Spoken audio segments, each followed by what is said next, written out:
초등학교 선생님께서 사자성어 시험 하나를 냈습니다. 불행한 일들이 겹침이라는 뜻의 사자성어를 냈습니다. 혹시 PPT를 좀 보여주실 수 있을까요? 불행한 일이 거듭 겹침하고 이렇게 시험 문제를 냈습니다. 정답이 무엇일까요? 설, 쌍, 가, 상.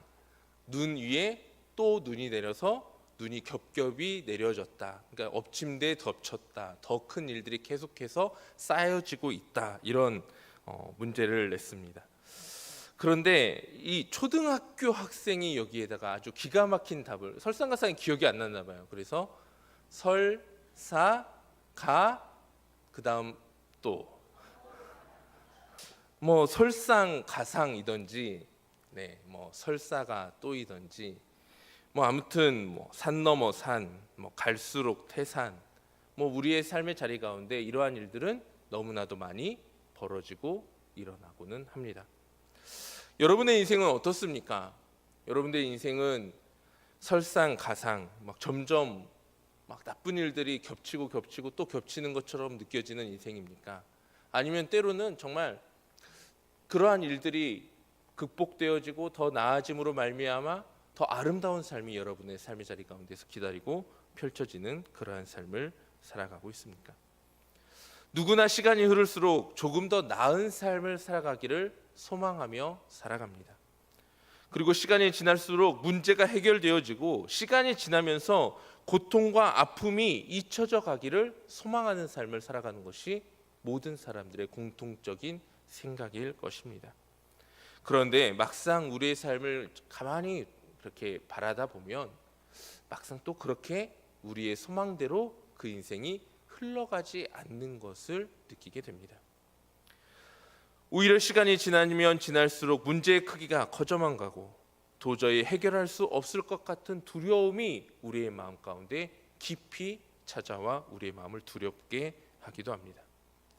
오늘 본문에 등장하고 있는 이 야곱이라는 사람도 아마 비슷한 심정으로 오늘 이 본문의 현장 가운데 서 있었던 것으로 보여집니다. 야곱도 형 에서를 만나기 전 큰 두려움과 근심 앞에 모든 자기의 재산과 가족들을 다 떠나보내고 그 야복강 나루터 한 자락에 앉아서 홀로 남아서 앞으로 내 인생이 어떻게 흘러갈 것인지, 앞으로 형을 만나면 이 큰 문제를 어떻게 해결해야만 할 것인지 깊은 고민과 근심 속에 빠져 있는 상태였습니다. 오늘 본문에 등장하고 있는 이 야곱이라는 사람, 우리가 너무나 잘 알고 있는 성경의 인물입니다. 이 야곱은 정말 파란만장한 인생의 주인공으로 누구나 떠올릴 수 있는 성경 인물 중에 하나일 것입니다.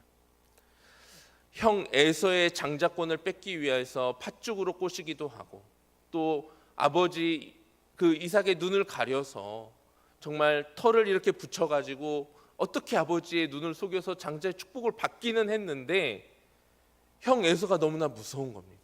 부랴부랴 삼촌 라반의 집으로 도망을 가게 됩니다. 외삼촌 라반의 집에서 이런저런 사연과 사건들이 겹겹이 자신의 인생 가운데 찾아오게 되었고, 우여곡절 끝에 수많은 재산을 가지고 라반과 그 외삼촌 라반과의 삶도 함께 할 수 없어서 다시 또 아버지의 집으로 돌아올 수밖에 없는 그 우여곡절의 인생.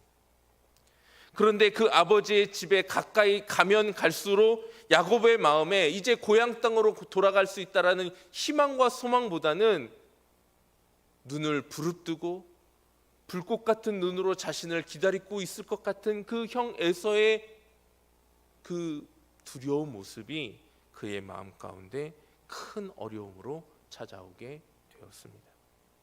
자신을 속이고 장자권을 가로채간 야곱에 대한 분노는 결단코 쉽게 지워지지 않을 분노라는 것을 야곱 스스로도 너무나 잘 알고 있었기 때문입니다.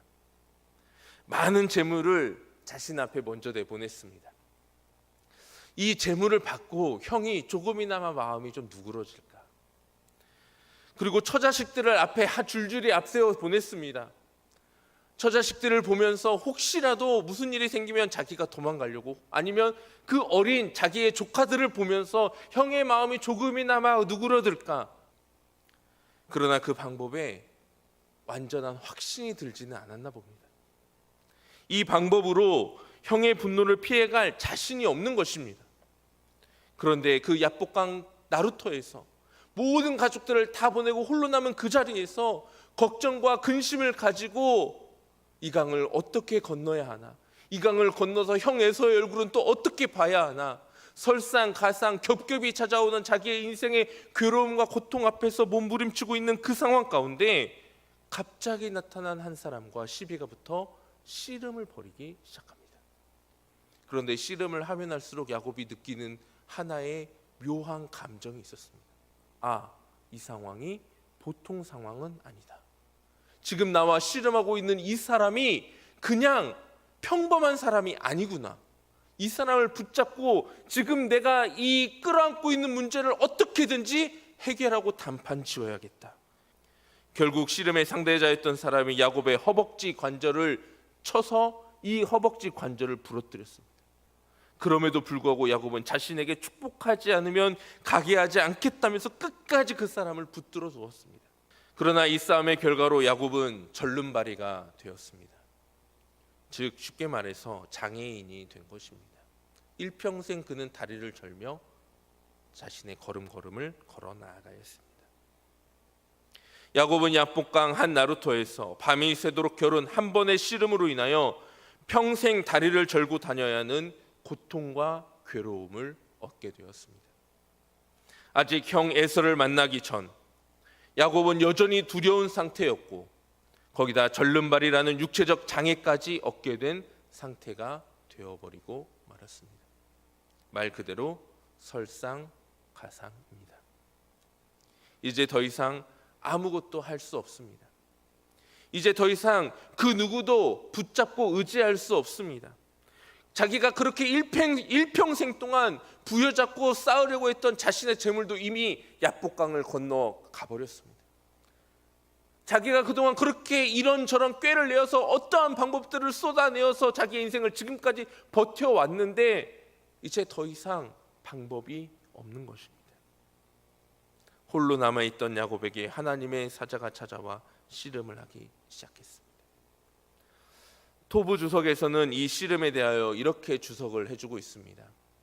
그 씨름, 야곱의 씨름을 말합니다. 그 야곱의 씨름은, 그 투쟁에는 기도가 포함되어 있었다. 야곱은 울며 하나님께 간구했다. 이 토부 주석가는 아마도 이 야곱의 씨름을 단순한 육체적 씨름으로만 보지 않았던 것 같습니다.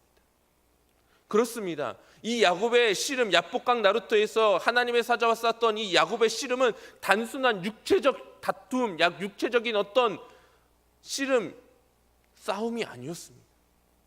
야곱의 마음 가운데 도저히 해결되지 않는 그 고민과 걱정, 설상가상으로 찾아온 그 수많은 범민들의 그 해결점을 찾기 위한 처절한 기도였고 몸부림이었습니다. 지금 야곱은 그토록 악착같이 모았던 재산과 가족들을 다 떠나보낸 뒤 홀로 남은 자리에서 몸부림치며 간구하는 기도의 현장 가운데 서 있었습니다. 그리고 그 씨름, 다른 표현으로 몸부림치는 기도는 야곱이 하나님의 은혜의 자리로 나아가는 출발점이 되었습니다. 그런데 한 가지 중요한 사실이 오늘 본문 가운데 우리가 깨달을 수 있는 내용이 있습니다. 오늘 본문에는 정확하게 표현되어 있지는 않습니다. 다만 이것을 좀 추론해 볼 수 있습니다. 그런데 이 추론이 그냥 단순한 추론이 아니라 이 상황을 보면 충분히 그렇게 생각해 볼 수 있습니다. 오늘 이 본문 가운데 보면 야곱이 하나님의 사자를 찾아가서 씨름을 하기 시작한 것이 아니라 하나님의 사자가 먼저 야곱에게 찾아와서 그 씨름이 시작되었다라는 것이 중요합니다. 지금 야곱은 누군가와 시비를 걸고 씨름을 할 정도로 마음에 여유가 있는 상태가 아니었습니다. 이 야복강 지금 내가 먼저 와서 자리 차지하고 있는데 네가 와서 왜 이거 지금 나랑 함께 쓰려고 해? 이 정도로 주변을 둘러볼 만한 여유가 야곱에게는 없었습니다. 이 사람이 먼저 찾아왔고 이 하나님의 사자가 먼저 씨름을 걸었다라는 것입니다. 사랑하는 성도님들, 설상가상과 같은 혹은 산 넘어 산과 같은 인생의 문제 앞에서 우리는 아무것도 할 수 없을 것 같은 막막한 심정으로 서 있을 때가 분명히 찾아옵니다. 한 번도 그런 인생을 살아보지 않았다라고 자신할 수 있는 인생은 한 명도 존재하지 않습니다. 모든 인생은 문제의 연속입니다. 이런저런 문제가 찾아오고 또 찾아오고 이 문제 하나 해결하고 산을 넘었나 봤더니 더 큰 산이 내 눈앞을 가로막고 있고, 이 미끄러지는 그 늪을 겨우겨우 지나왔나 생각했더니 이제는 더 큰 구덩이가 나를 가로막고 있을 때가 너무나 많이 있습니다. 이것저것 의지하고 바라보았던 것들이 다 떠나고 덩그러니 인생에 나만 홀로 남아있는 것 같은 그 공허함이 우리 가운데 찾아올 때가 얼마나 많이 있는지 모릅니다. 그러나 그때 나만 홀로 남아있다고 하는 그 시간, 나만 덩그러니 내 인생 가운데 이젠 더 이상 바라볼 것도 의지할 것도 붙잡을 것도 없다라고 생각되어지는 그 순간, 바로 그 순간이 하나님의 우리의 인생 가운데 찾아오시는 시간이고, 그 하나님의 찾아오시는 그 시간을 통하여서 하나님의 놀라운 역사가 우리의 삶의 자리 가운데 시작되어진다라는 사실입니다. 야곱의 기도는 결코 쉽지 않은 씨름이었고 쉽지 않은 기도였습니다.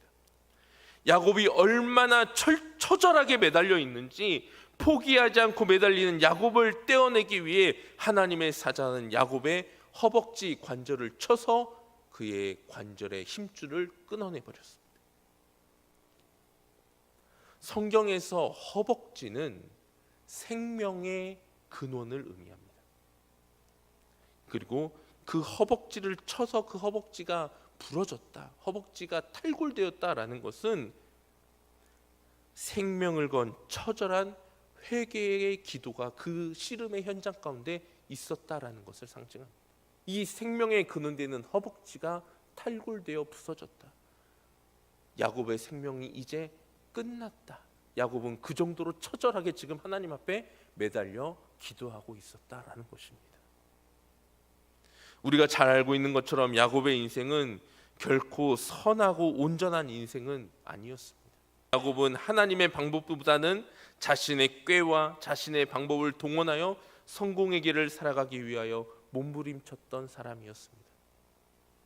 그랬던 그에게 야복강에서 하나님의 사자와 씨름하며 기도했던 그 사건은 그의 인생의 전방위적인 변화의 출발점이 되었던 것입니다. 하나님의 사자가 그의 허벅지를 때려 어긋나게 함으로 야곱은 평생 절름발이 신세가 되어 온전히 걷지 못하였지만, 이 사건으로 말미암아 야곱은 철저한 회개의 자리로 나아갈 수 있었습니다. 기도가 우리 인생의 변화의 출발선이라면, 회개는 우리 인생이 그 기도를 통하여 변화되어지는 것을 나타내는 열매입니다. 여러분이 생각하는 회개는 무엇입니까? 여러분이 생각하는 회개, 여러분들이 그냥 단순히 떠올리는 회개, 눈물 콧물 흘리면서 하나님 잘못했어요, 내가 이런 죄를 지었어요, 내가 이런 잘못을 하나님 앞에 했어요 라면서 눈물 콧물 흘리면서 기도하면 회개 기도 다 하신 것입니까? 회개는 죄의 깨달음 아닙니다. 회개는 하나님 내가 이런 죄를 지었습니다라고 깨닫고 고백하는 것이 아닙니다. 회개는 죄의 자리에서 돌이켜 올바른 자리로 나아가는 것, 움직이는 것입니다. 단순히 깨닫고 단순히 고백하고 단순히 입술로 선포했다고 회개가 끝난 것이 아니라, 내가 잘못한 자리에서 벗어나서 올바른 자리로 움직여 자리를 바꾸는 것이 회개입니다. 그래서 회개에는 반드시 열매가 따라와야 합니다. 변화된 인생의 결과물이 회개의 결과로 나타나야 하는 것입니다. 야곱은 그동안 자신의 방법과 의지와 경험으로 그 인생의 길을 걸어가는 잘못된 방향을 걷고 있었습니다. 그러나 야곱은 이 야복강 씨름, 이 사건을 통하여서 그의 육체의 발걸음은 어긋난 절름발이가 되었지만, 그의 영적인 발걸음은 그 어느 때보다 힘차고 바른 하나님을 향하여 온전히 나가는 비로소 진정한 신앙인의 발걸음으로 그 걸음이 바뀌어졌다라는 것입니다.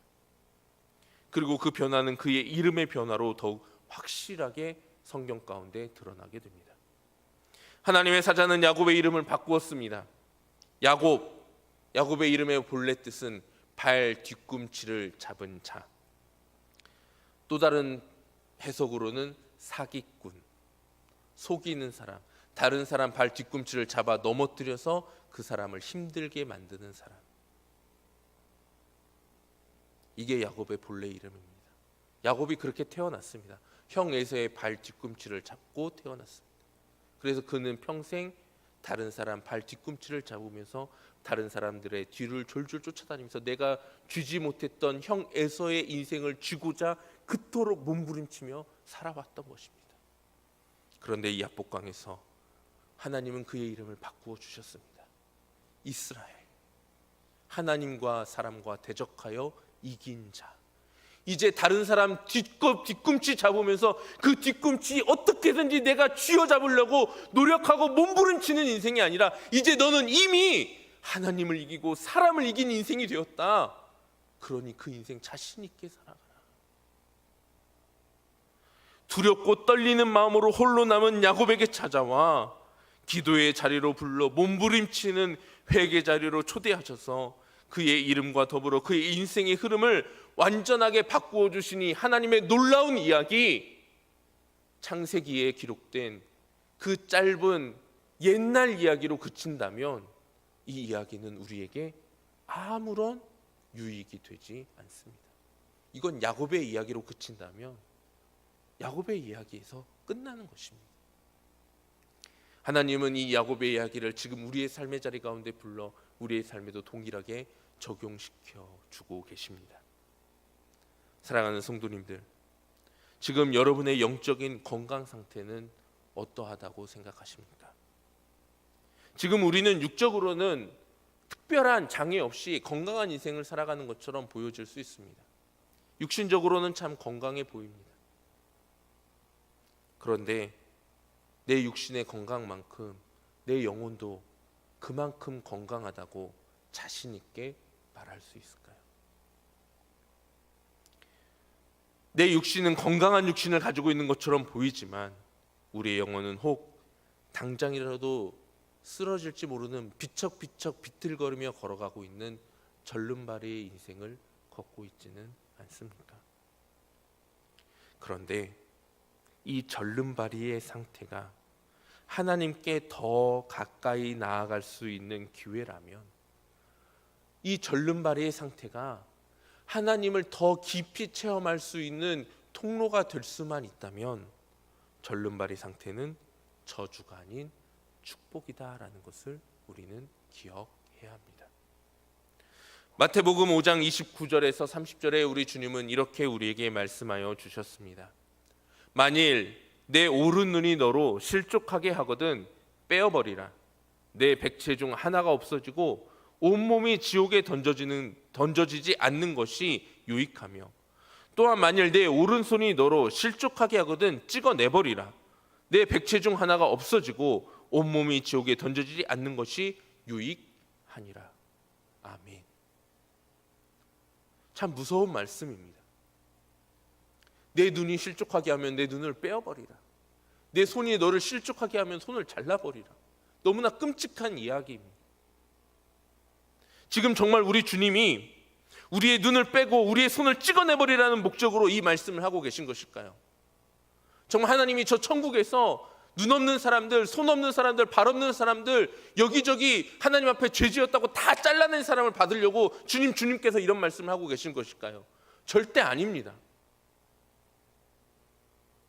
우리가 하나님 앞에 바로 서는 그 몸부림, 우리의 삶이 하나님 앞에 온전히 나아가려는 처절한 그 발버둥, 우리의 삶에 반드시 있어야 한다는 그 주님의 강력한 경고가 오늘 이 마태복음의 말씀에 담겨져 있는 주님의 마음 아니겠습니까? 네가 이 땅 가운데에서 정말 눈 하나를 빼버리는 심정으로 내 앞에 매달리며 나아가야 되는 거 아니겠니? 네가 네 손을 잘라내는 그 심정으로 하나님 앞에 거룩한 삶을 살아가기 위하여 몸부림치는 것이 나의 자녀된 삶이 아니겠니? 사제 육신 멀쩡한 야곱보다는 철저한 회개로 절름발이가 된 이스라엘이 하나님이 더 기쁘게 보시는 사람입니다. 사랑하는 성도님들, 우리가 하나님 앞에 바로 나아갈 수만 있다면 절름발이어도 괜찮다라는 강한 각오가 저와 여러분의 삶의 자리 가운데서 고백되어지기를 간절히 소망합니다. 요즘 우리 기독교회는 은혜와 축복 받기는 원하지만 헌신과 고난을 외면하는 풍조가 우리의 신앙을 너무나 방만하게 만들고 있는 것 같습니다. 누구나 다 복받기 원합니다. 은혜 받기 원합니다. 이런저런 죄 지어도 하나님이 다 용서해 주시겠지. 물론 용서해 주시죠. 맞습니다. 틀린 말 아닙니다. 그런데 그 죄를 용서받기 위하여, 회개하기 위하여 처절하게 몸부림치고 절름발이가 되는 그 각오와 결단은 어느덧 우리 기독교 신앙에서 사라져버린 지가 오래되어 버렸습니다. 우리가 주님께 더욱 성결하게 서기 위해 과감하게 절름발이가 되기를 결단하는 이 결단이 악하고 험한 세대를 살아가는 우리에게 요구되어지는 믿음의 자세가 아닐까 생각해 봅니다. 우리가 그러한 결단을 가지고 믿음의 길을 걸어가기를 우리 주님은 바라고 계십니다. 절름발이는 상처입니다. 절름발이는 흉터입니다. 절름발이는 고통이고 괴로움입니다. 그러나 그것이 전부는 아닙니다. 절름발이의 상처와 흉터가 하나님께 더 가까이 나아갈 수 있는 통로라면 절름발이어도 괜찮습니다. 내가 걷는 걸음이 조금 더디 걷는 절름발이어도 세상 사람들의 조롱거리고 손가락질이 되는 절름발이의 발걸음이라 할지라도 그 걸음이 하나님을 향하여 온전히 나아갈 수 있다면 과감하게 절름발이의 불편함을 감내하는 용기가 지금 우리에게 요구되어집니다. 그 귀한 믿음의 결단이 오늘 우리의 삶의 자리에서 함께 고백되어지기를 우리 주님의 이름으로 축복합니다.